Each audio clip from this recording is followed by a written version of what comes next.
मैं समझता हूँ उसमें अधिकतम समस्याओं का समाधान एक शब्द में है और वो है गुड गवर्नेंस। गुड गवर्नेंस हो, प्रोएक्टिव गुड गवर्नेंस हो और प्रो पीपल गुड गवर्नेंस हो, तो मैं समझता हूँ कि बहुत से इश्यूज जो हैं उसको हम एड्रेस कर सकते हैं। दूसरा मेरा मत है स्टेट पॉलिसी ड्रिवन होना चाहिए।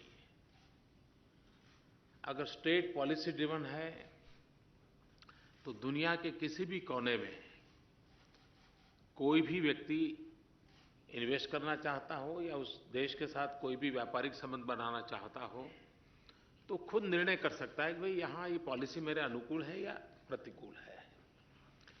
इंडिविजुअल के बीम पर नहीं चल सकता। और तीसरी बात है कंसिस्टेंसी। ऐसा भी ना हो कि पॉलिसी ड्रिवन तो हो लेकिन इतना डायनेमिक हो कि हर साल बदलता चला जाए तो कोई भरोसा नहीं करता। तो कंसिस्टेंसी चाहिए। इन मूलभूत बातों से कई समस्याओं का समाधान हो जाता है। कुछ चीजें हैं जैसे इंटेलेक्चुअल प्रॉपर्टी राइट, मैं मानता हूं ये बहुत ही महत्वपूर्ण इश्यू है और उसको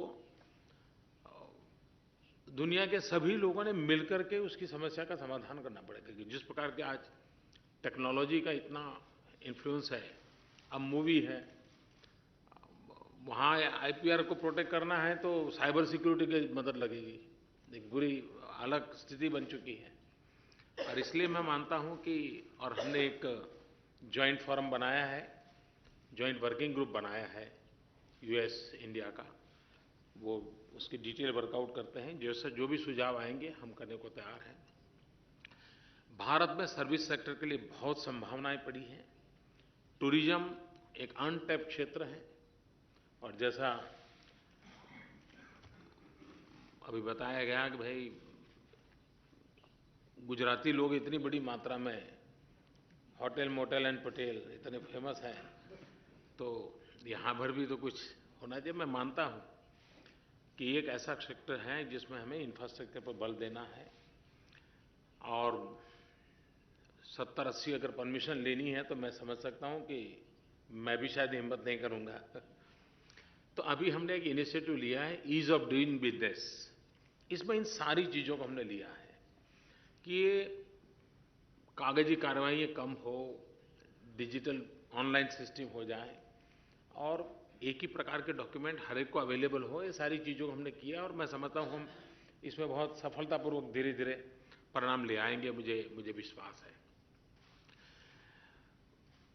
मैं ये भी सहमत हूँ कि कभी-कभार लोगों को लगता है कि भाई भारत इंपोर्ट करेगा कि नहीं करेगा। मेक इन इंडिया और इंपोर्ट रेजिम के बीच कोई कॉन्ट्राडिक्शन है क्या? सबसे पहला टारगेट ये होना चाहिए, इतना बड़ा देश है, इतना बड़ा मार्केट है, लेकिन इस मार्केट की परचेजिंग पावर है क्या? अगर भारतीयों का परचेजिंग पावर ही नहीं होगा तो दुनिया से क्या इंपोर्ट करेंगे? और मुझे अगर परचेजिंग पावर बढ़ाना है तो मेरी इकोनॉमी को ग्रो करना पड़ेगा। इकोनॉमी को ग्रो करने का सबसे पहला क्षेत्र मुझे दिखता है वो है इंफ्रास्ट्रक्चर में इन्वेस्टमेंट। उसमें कोई इंपोर्ट एक्सपोर्ट का कोई झगड़ा ही नहीं है। अब देखिए रेलवे, इतना बड़ा रेलवे का काम है, 100% एफडीआई हमने किया है, उस इंफ्रास्ट्रक्चर में लोग आ सकते हैं। एग्रीकल्चर सेक्टर में मेरा मिशन है पर drop more crop, and when I से पर ड्रॉप मोर क्रॉप, मैं क्लाइमेट इशू को भी एड्रेस कर रहा हूँ, एट द सेम टाइम मेरे किसान की इकोनॉमी को भी एड्रेस कर रहा हूँ, एट द सेम टाइम पानी की समस्या जो है उसको भी एड्रेस कर रहा हूँ।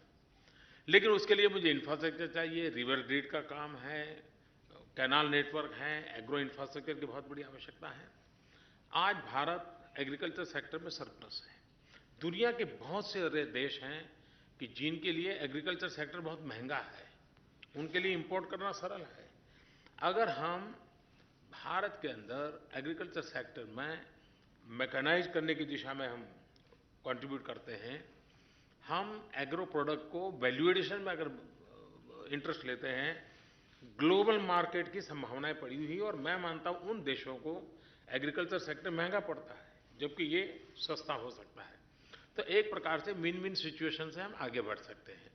तो जिन जिन विषयों को आपने स्पर्श किया है, मैंने पहले ही कहा, मैं कंसिस्टेंसी में विश्वास, और जो गुजरात मॉडल की चर्चा डेव ने की, वो यही है कि वो पॉलिसी ड्रिवन स्टेट है, वहाँ कंसिस्टेंसी है, गुड गवर्नेंस पे बल था, और ये मूलभूत बातों को लेकर के मैं काम कर रहा हूं। तो आपने पिछले 6-8 महीने के मेरे अनुभव में देखा होगा कि इन चीजों में, और मैं मानता हूं कि सामने से जो बात आती है मैं उसको सबसे पहले सुनता हूं, मेरे डिपार्टमेंट से आती हो उसको मैं बाद में सुनता हूं, मेरे मेरे स्वभाव में है, ताकि मैं चीजों को अच्छे ढंग से समझ लेता हूं, और उसका परिणाम ये आता है कि मैं बहुत जल्दी निर्णय कर पाता हूं।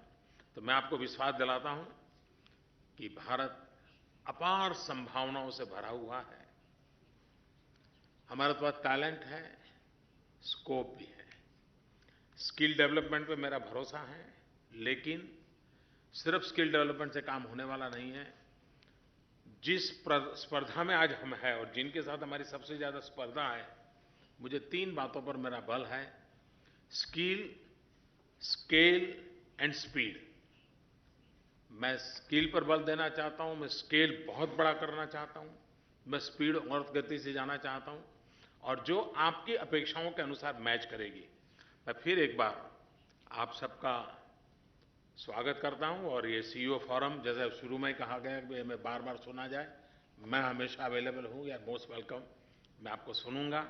और मैं एक अच्छा सुझाव रॉड्रिक्स ने दिया है कि बड़े प्रोजेक्ट को पीएमओ लेवल पर मॉनिटर किया जाए। I am agree with your suggestion Rodrigues, मैं मेरी तरफ जिम्मेवारी लेता हूं, जो बड़े प्रोजेक्ट्स हैं उसकी जिम्मेवारी मैं खुद लूंगा, मैं खुद मॉनिटर करूंगा। दूसरा, भारत की जो फेडरलिज्म है, तो स्टेट के साथ बहुत विषय जुड़े हुए हैं। मेरी नई सरकार का पूरा कारोबार union government, federal government and state, इन दोनों को साथ लेकर के चलना है, मुझे ऑन बोर्ड रखना है। ईज ऑफ डूइंग बिजनेस है, तो मैंने सबसे पहले उनको तैयार किया है। तो स्टेट में भी वेरिएशंस की संभावना अब कम हो जाएगी। फेडरल गवर्नमेंट की सोच और स्टेट गवर्नमेंट की सोच, उस पर काफी निकटता रहेगी। तो ये जो छोटे मोटे कॉन्फ्लिक्ट रहते हैं, उसका भी सॉल्यूशन हो जाएगा। फिर एक बार आप सबका बहुत बहुत धन्यवाद। Thank you.